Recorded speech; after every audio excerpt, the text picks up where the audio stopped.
अत्यधिक क्रियाशीलता हानिकारक। अत्यधिक क्रियाशीलता से बचो, वो हानिकारक होती है। वो प्राय बंदर की लक्षण क्रिया के समान है। ऐसी क्रियाशीलता मन की चंचलता को छोड़ और कुछ नहीं है। दूसरी ओर तथाकथित शरणागति से भी बचो। यह नाम मात्र की शरणागति निष्क्रियता, आलस्य और अकर्मण्यता के अलावा और कुछ नहीं।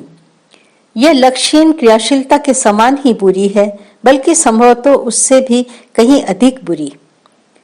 अधिकांश लोग इतने गतिशील इसलिए रहते हैं कि वे अपने आप से घबराते हैं। वे कार्य पर कार्य किए जाते हैं, सिनेमा, पार्टियों और थिएटरों को जाते रहते हैं और ढेर सारी पुस्तकें पढ़ते हैं। किस लिए?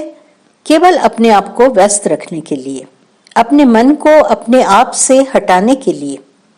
सच्चे साधक को उचित प्रकार की क्रियाशीलता और आत्मसमर्पण, इन दोनों के समन्वय का प्रयत्न करना चाहिए।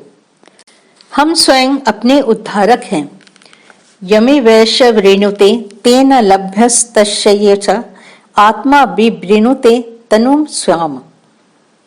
यह आत्मा जिसका वर्णन करता है और जिसके सामने अपने को प्रकट करता है, वही इसको पा सकता है। कठोपनिषद। अतः तुम ही अपना वर्ण करने वाले हो, क्योंकि यह आत्मा, यह सत्य तुमसे भिन्न नहीं है।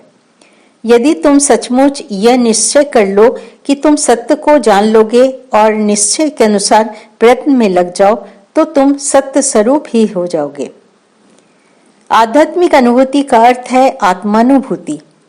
यह अनुभूति तभी होती है जब हम अपनी निम्न प्रवृत्तियों के ऊपर उठ जाते हैं। अतः पवित्र एवं अनासक्त बनो।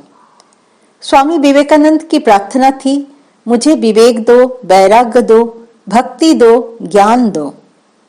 साहसी बनो, सत्य का सामना करो, निर्मम होकर आत्मविश्लेषण करो। सर्वप्रथम आत्मा को खोजो और उसे पालो। आज तुमने आत्मा को लगभग खो दिया है। जब तुम उसे फिर से पालोगे, तब इस उच्चतर अनुभूति की बात आएगी, अन्यथा नहीं। सतत संघर्ष। आचार्य शंकर कहते हैं, दुर्लभम त्रय में वै तद देवानुग्रह हेतुकम मनुष्यत्वम मुमुक्षत्वम महापुरुषो संश्रय। मनुष्य जन, मुमुक्षा और महापुरुषों का आश्रय, ये तीन बड़े दुर्लभ हैं और परमेश्वर की कृपा से ही प्राप्त होते हैं। विवेक चूड़ामणि। पर जब तक हम इन तीनों का लाभ उठाने को तत्पर न हो और उच्चतर जीवन के लिए सब कुछ त्यागने के लिए तैयार न हो, तब तक ये तीन भी पर्याप्त नहीं होते। बिना पूरा मूल्य चुकाए हम मुक्त और निर्भय नहीं बन सकते, और मुक्ति एवं निर्भयता के अभाव में न हम इस जीवन में सुखी रह सकते हैं, न अन्य किसी जीवन में।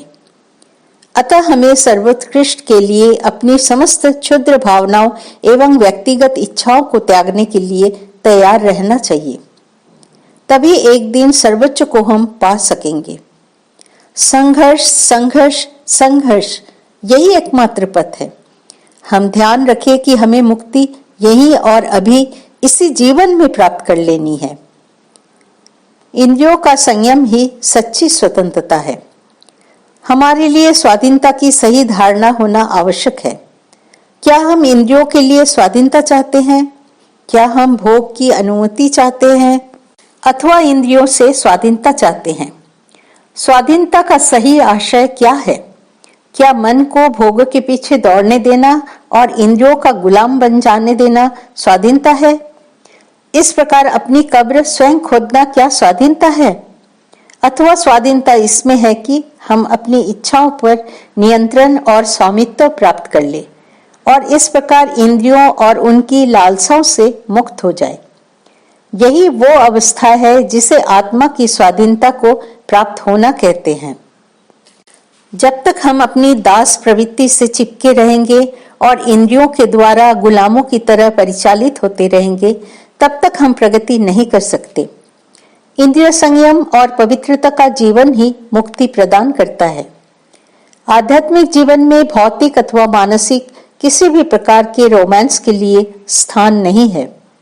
यह संघर्ष और परिश्रम का एक कठोर जीवन है। हम मुक्ति और निर्भयता चाहते हैं। हम शरीर और मन की सीमाओं से छुटकारा पाना चाहते हैं, किंतु जब तक हम अपनी इच्छाओं और लालसाओं से चिपके रहेंगे तब तक ये संभव नहीं है।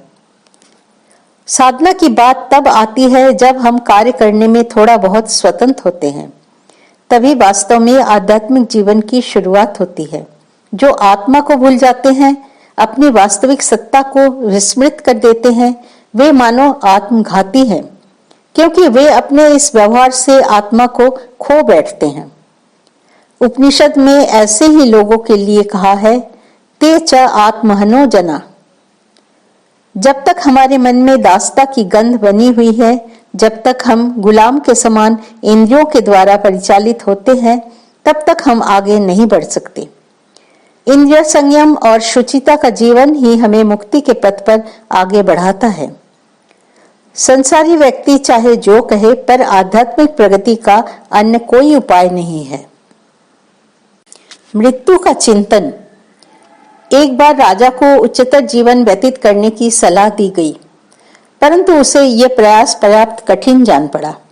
उसे भोजन में थोड़ा संयम करने के लिए कहा गया, लेकिन उसने देखा कि जो संत उसे यह निर्देश दे रहे थे, वे स्वयं बहुत चटपटा भोजन कर रहे थे।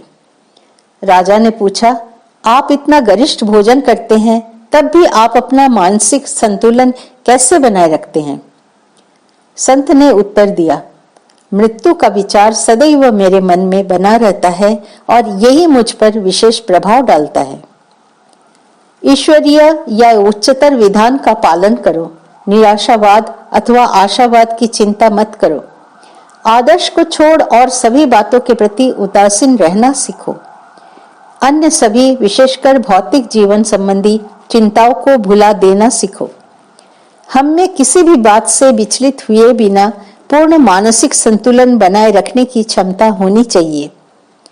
मन को जीवन के एकमात्र कर्तव्य में तथा हृदय को परमात्मा में लगाए रहना चाहिए और हाथों को उनकी सेवा में व्यस्त रखना चाहिए। जय श्री राम कृष्ण। अध्याय 3 समाप्त।